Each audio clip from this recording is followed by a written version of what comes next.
আসসালামু আলাইকুম, সবাই কেমন আছেন? আলহামদুলিল্লাহ আমি ভালো আছি।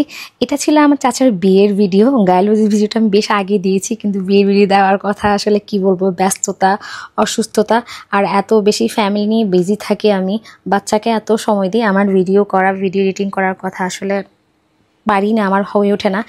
এরপর বিয়ের তে যাওয়ার সাথে সাথে আমার ফুফুর সাথে দেখা হয়ে গেলো। এরপর আমার ফুফুর সাথে একটু ভিডিও করলাম, আর আমার বোন, আমি, আমার আম্মু, আমরা কী করলাম, যাওয়ার সাথে সাথে খেয়ে ফেললাম, কারণ আমাদের অনেক খিদা লেগেছে।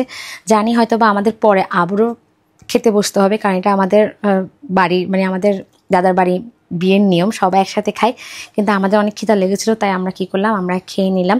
আর আমার দাদার বাড়ির বিয়ে মানে হচ্ছে আমাদের জন্য অনেক আনন্দের, আমরা অনেক মজা করি সবাই মিলে, চাচি, ফুফু, মা, কারণ আমাদের মধ্যে চাচি ফুফু কেউই ভেদাভেদ নেই, সবাই আমরা একরকম। আর আমার বাড়িতে যারা আছে আমার চাচিরা, ওরা কিন্তু আমাদের সাথে, আমরা কিন্তু অনেক মিল, একজনের সাথে একজন, আমরা অনেক আনন্দ করি বিয়েতে।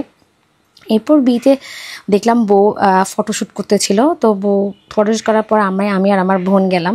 আমরা দুই বোন, আপনারা সবাই জানেন, সবসময় ম্যাচিং করে পড়ি, তো এবারও কিন্তু আমি আর আমার বোন দুজনই ম্যাচিং করে পড়েছি। আর আমি যদি একটু ভিডিওতে না আসি কিংবা একটু ঢং না করি তাহলে কিন্তু হয় না। তো এরপর দেখেন এত মানুষের ভিড় ছিল বিয়েতে।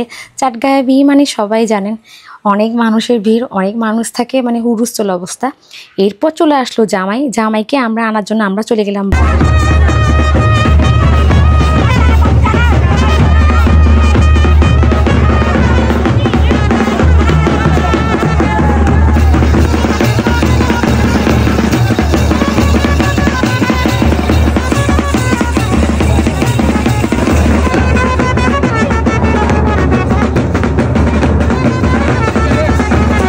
নাচানাচি করার পর এখন জামাই ঢুকবে, আমরা মানে জামাই ঢোকার জন্য ওয়েট করতেছি। আমরা হচ্ছে কি বলবো, আমরা সবাই মিলে এত নাচানাচি করি, চাচি, ফুপু, মা, যারা যারা ছিল। আমাদের বিয়ে হচ্ছে অনেক আনন্দের। এরপর আমরা ঢুকে পড়লাম আবার জামাইকে নিয়ে, কারণ আমি বের হয়েছি আমার যখন চাচা আসছিল তখন। এরপর আমার চাচিরা সবাই মিলে আমরা একসাথে জামাইকে নিয়ে ঢুকলাম। এরপর জামাইকে একটু মানে গেটের মধ্যে একটু মিষ্টি খাওয়াচ্ছিল। আসলে বিয়ে হলো একটা কি বলবো আনন্দের, সবার সাথে দেখা হয়, আত্মীয় স্বজন পরিবার সবার সাথে দেখা হয়।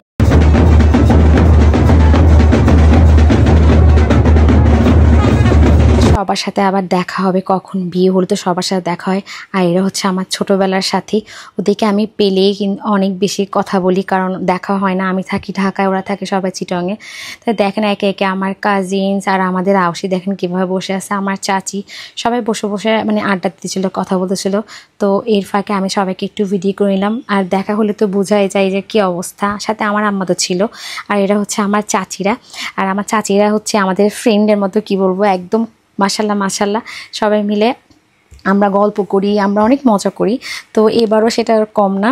তো সবাই মিলে খুব আড্ডা দিচ্ছে, গল্প করছে, কথা বলছে। আমার আম্মা দেখা যাচ্ছে এক জায়গায়, আমরা কথা বলছি এক জায়গায় সবাই মিলে। এরপর যে আমাকে আসলো মালা পরাতে মেয়ের পক্ষে, তো মালা পরাই নিল। ওখানে কিন্তু দেখলাম আমি আমার ছেলেকে দাঁড়িয়ে আছে, ও নাকি দেখছে কিভাবে কেমনি মালা পরায়, কিভাবে কি করায়। জামাই আসলো, কিন্তু বউকে মনে ওরা এক পাশে বসিয়ে রেখেছিল। এখন আমার ফুপি বউকে গোল পরিয়ে দিল সুন্দর করে। এটাই আমাদের চিটংয়ের সিস্টেম, বউকে আমরা পরে দিয়ে গোল পরিয়ে দিই। আর এখন শুরু হলো জামাইয়ের রাজকীয় খাবার। জামাইয়ের টেবিলটা ওরা রেডি করতেছিল। এটা ছিল হচ্ছে বেআইনের টেবিল, মানে হচ্ছে জামাইয়ের মায়ের টেবিল। আর এটা হচ্ছে জামাইয়ের ভাবিদের টেবিল, ভাবি, তারপরে কাজিন, মানে ভাই বোন যারা আছে তাদের টেবিল। আর এটা জামাইয়ের টেবিল। দেখেন এত সুন্দর করে একটা খাসি সাজানো হয়েছে, বাবা মাশাল্লাহ মাশাল্লাহ, কত আইটেম করলো, তার কোনো শেষ নেই। আর জামাইয়ের টেবিলটাকে এত সুন্দর করে সাজালো, অনেক ভালো লাগলো। আমি তো কতগুলো ক্লিপস নিয়েছি। আর এটা ছিল জামাইয়ের মায়ের টেবিল, মানে বিআইনদের টেবিল ছিল, আলাদা করে সবার টেবিল সাজানো ছিল। আর এটা হচ্ছে জামাইয়ের ভাবিদের টেবিল, ভাবি, তারপর চাচাতো বোন, ফুফাতো বোন। এখানে কিন্তু আবারও আমরা বসে পড়েছি, আমার বোনও বসে পড়েছে, কারণ আমাদেরকে নিয়ে ওরা বসবেই, তাই আমরা বসে পড়লাম। আর এই টেবিলে জামাই, বউ এবং জামাইয়ের আরও কিছু ফ্রেন্ড যারা ছিল তারা বসেছে। এরপর সবাই মিলে ফটোশ্যুট করতেছিল। আর এটা হচ্ছে চিটাগাংয়ের বেআইন যারা বেআইন তারা একজনকে একজন মালা পরায়, পাউডার ছুঁড়ে মারে, এটা এখানকার নিয়ম। তো সবাইকে পাউডার দিতেছিল দেখেন, আর হচ্ছে মালা পরাতে ছিল। আমার কাছে কিন্তু এসব অনেক ভালো লাগে, এসব ট্রেডিশন, এইসব পাউডার দেওয়া, ফুল দেওয়া, এগুলো কিন্তু আমি অনেক বেশি পছন্দ করি। এরপর আমার কাজিনদের সাথে আমি আবার ভিডিও করলাম। আর দেখেন বিয়েতে আমরা গায়ে হলুদের কেক কাটলাম, মানে গায়ে হলুদের ডিজাইনের কেক কাটছি। যাই হোক, এখন সবাই মিলে আমরা স্টেজে উঠে পড়লাম, যারা ছিলাম, আমার চাচা চাচি, ফুফা, মানে ফুপি, কাজিন, সবাই মিলে আমরা কেক কাটলাম। এরপর জামাই বউর সাথে অনেকে এসে দেখা করলো।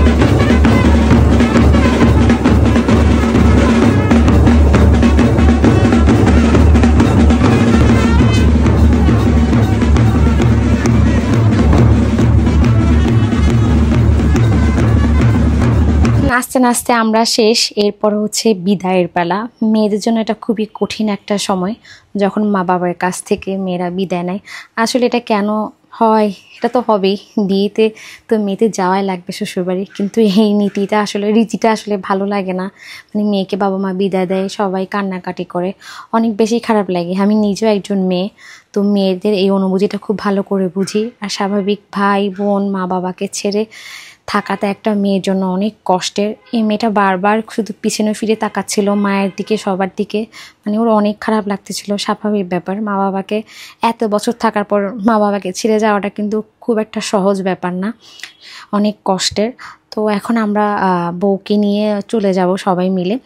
ভিডিওর কিন্তু আরেকটা পার্ট আছে, সবাই কিন্তু অবশ্যই দেখতে থাকবেন। নেক্সট আমরা কিভাবে বউকে ঘরের মধ্যে ঢুকালাম, কিভাবে আমরা বউকে স্বাগতম জানালাম, সব কিছু একটা ভিডিও আছে। তো নেক্সট ভিডিওর জন্য ওয়েট করেন, আমি ইনশাল্লাহ খুব তাড়াতাড়ি নেক্সট ভিডিও দিয়ে দিব।